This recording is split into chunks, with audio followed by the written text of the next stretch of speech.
Dalawang pirma pa ang kailangan sa partial committee report kaugnay sa flood control scandal para maipresenta ito sa plenaryo ng Senado ayon kay Senate Blue Ribbon Committee Chairman Senador Ping Lacson.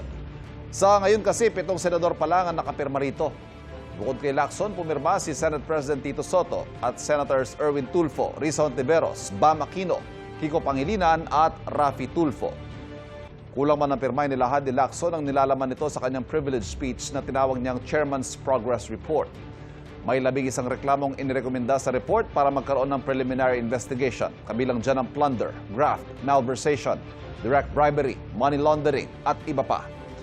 Hindi siya nagbanggit ng pangalan pero nasa slide sa kanyang presentation sina Senador Chis Escudero, Jigoy Estrada, Joel Villanueva at dating House Speaker Martin Romualdez. Hindi nagpa-interpellate o tumanggap ng katanungan si Lacson sa kanyang privilege speech. Sina Estrada at Villanueva hindi raw nababahala sa rekomendasyon ng partial committee report. Sinusubukan pa naman naming kunan ng pahayag sina Escudero at Romualdez. Our recommendations are, by design, recommendatory and conditioned on independent investigation. Kung mali ang aligasyon, the process clears them. Kung totoo, the process convicts.